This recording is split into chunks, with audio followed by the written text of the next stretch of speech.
Hi, I'm Nick Palmisano, 나는 Matt입니다. and this is the Bad News Network.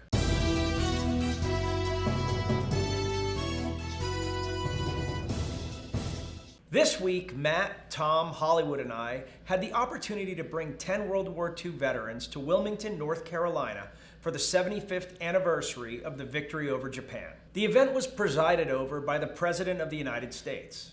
As a side note, it appears that we now have White House press credentials. That means we're getting close to time for a road trip. We spent about a day and a half with the veterans and were briefly able to witness their interaction with the president, shaking hands and having quiet conversations.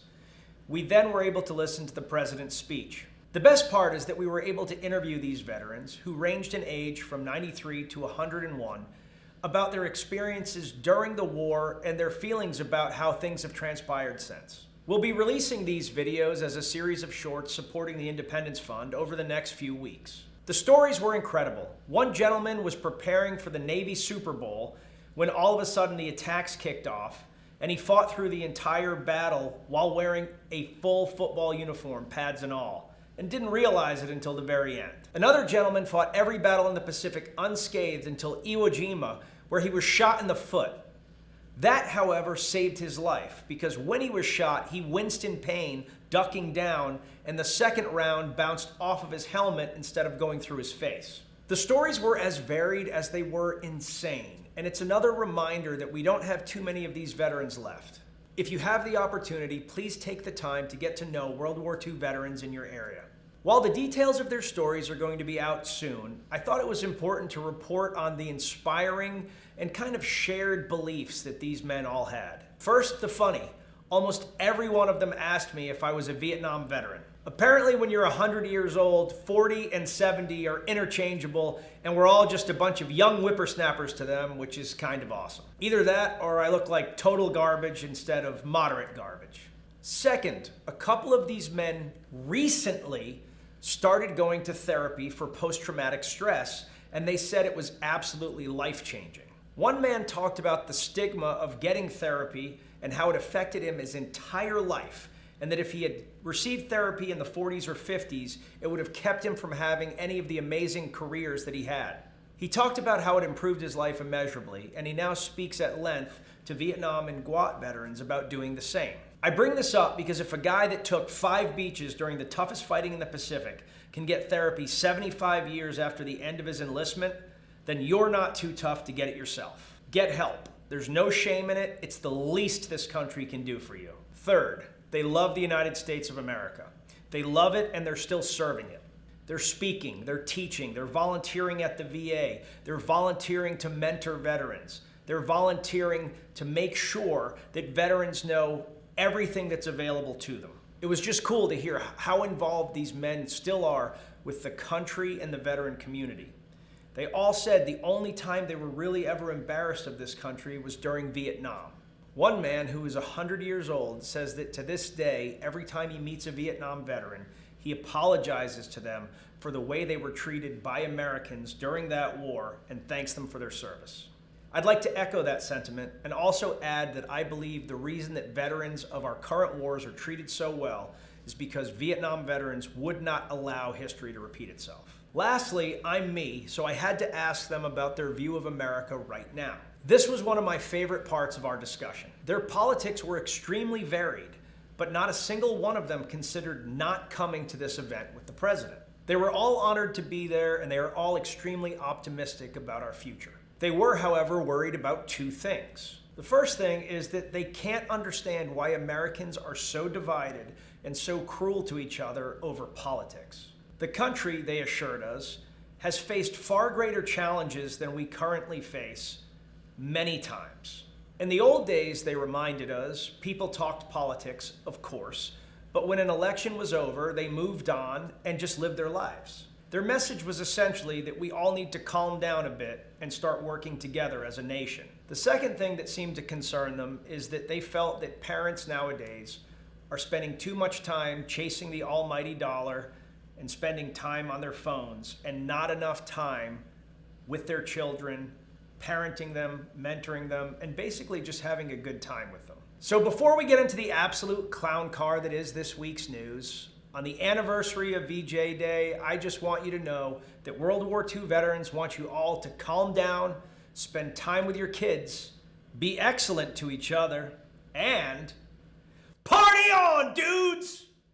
Nancy Pelosi got caught having a haircut in a salon and thereby breaking the law. When caught, she blamed the salon for setting her up. I tried this approach with my mom in high school, but she said that didn't explain the fact why I was pounding a case of beer.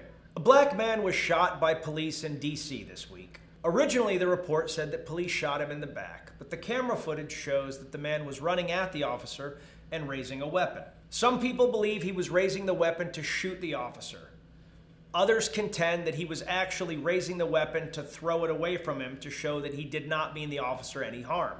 What we know for sure, however, is that many people who watch this video multiple times in slow motion while drawing little angles to show which direction the gun was actually facing are 100% certain what the officer was thinking in that moment while he came sprinting around the corner, had a guy running at him, and was seeing a weapon presented for the first time, and therefore know whether he was good or evil in accordance with their own belief system. When we slowed down the footage to 1/20th speed, we felt that between seconds 1.307 and 1.324 that he was presenting a weapon. However, at 1.406 and 1.453, we felt perhaps he was throwing it aside. Very hard to tell. We look forward to covering the associated riots and counter riots next week.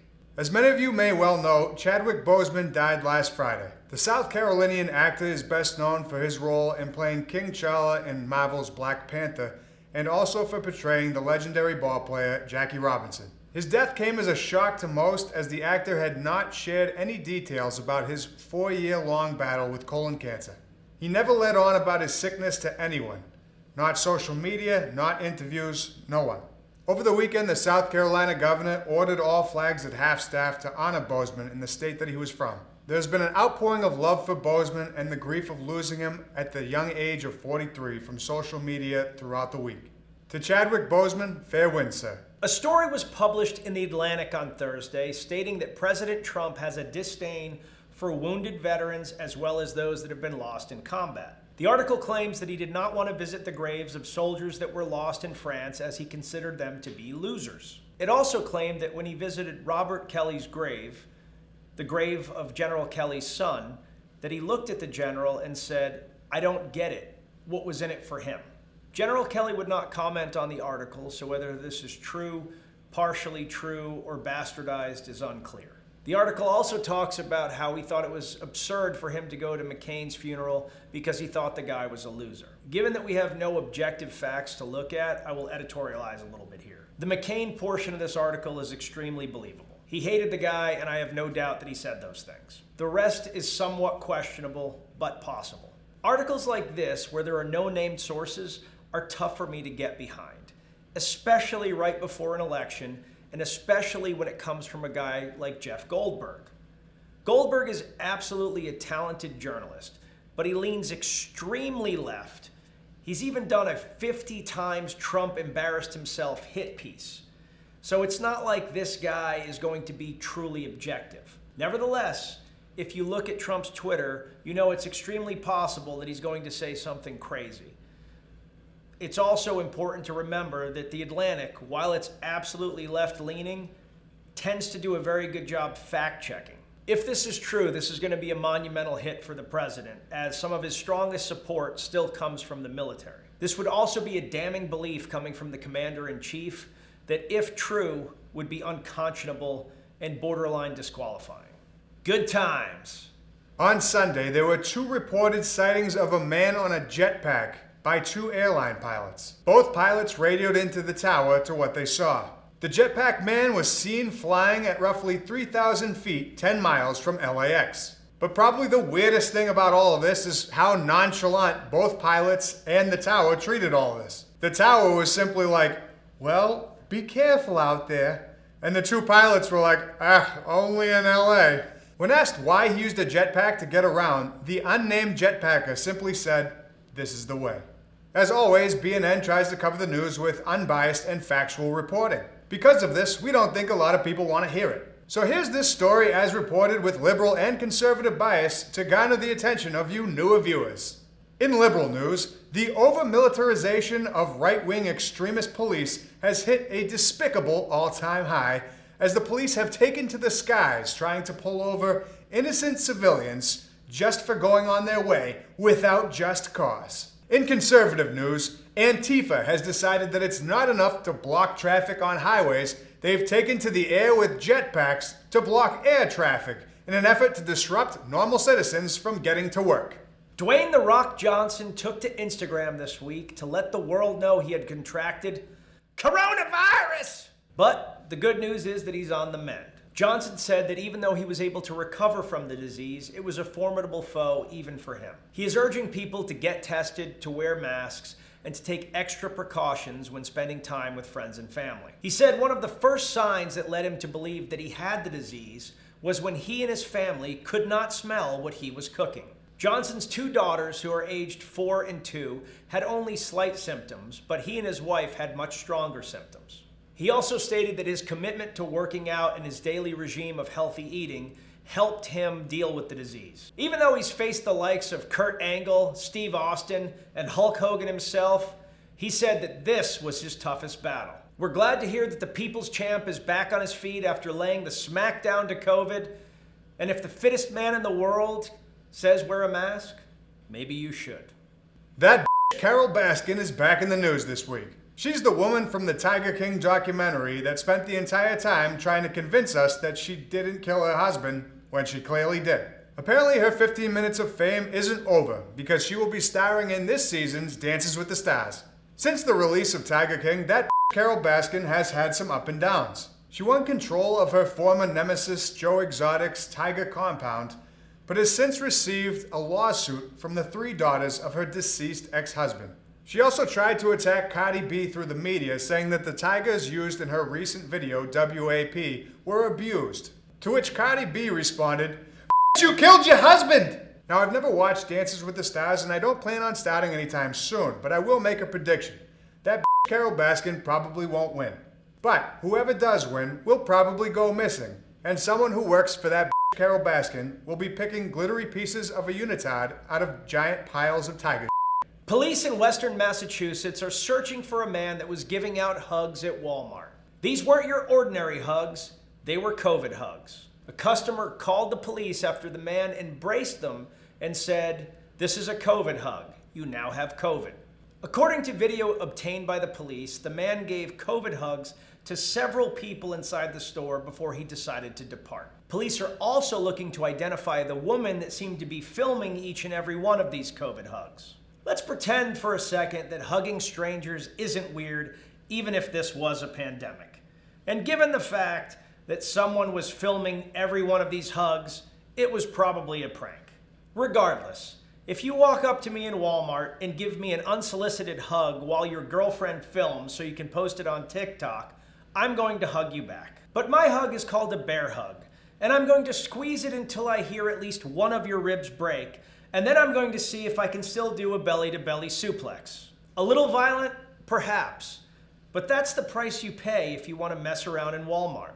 You mess with the hug, you get the bear. David Blaine floated across the desert using giant helium balloons this week. In what's being called his biggest stunt to date, David Blaine, calling the trick Ascension, filled 50 giant helium balloons and floated to 25,000 feet, or just under 5 miles. He floated around the desert for an hour before letting go and skydiving and parachuting to the ground.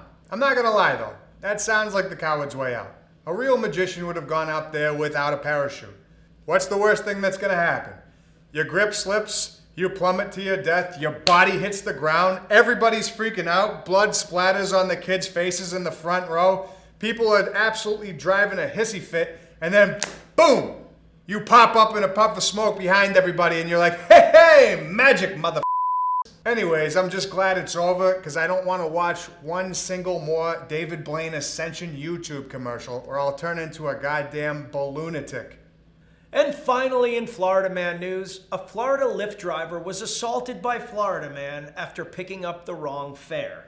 According to reports, Florida man Jeremy Reichart was picked up at 1 a.m. at the wet spot on Dixie Highway. After driving for a little bit, the driver received a notification that he had accidentally picked up the wrong person. He turned the car around and headed back towards the wet spot. Jeremy wasn't having this, however, and reportedly put the driver in a headlock with one hand while still behind him and tried to choke him with the other hand. The squirrely driver escaped the hold and got out of his vehicle to call 911. Jeremy grabbed the phone and smashed it, saying the police are not getting called. Jeremy shoved the driver and punched him in the head while yelling racial slurs when the police arrived. The police stated that Jeremy was extremely hostile towards them. He was arrested on charges of robbery, battery, hate crime, deprivation of 911, and generally being a When asked to comment, the Lyft driver said, "I guess you could say it was a fair fight." Police disagreed, but in either case, it was a fair to remember. And with that, I'm Nick Palmisano. And I'm Matt Finney. And this is the Bad News Network. Our news is at least as bad as the news you're getting already, and Matt and I want you to know that we've started an OnlyFans account. It's apparently Nick and Matt. Is that right? That is correct. Excellent. What are we going to do there? I don't know. But just remember, as always, you can get 25% off rangerup.com when you use the code BNN. Have a good weekend.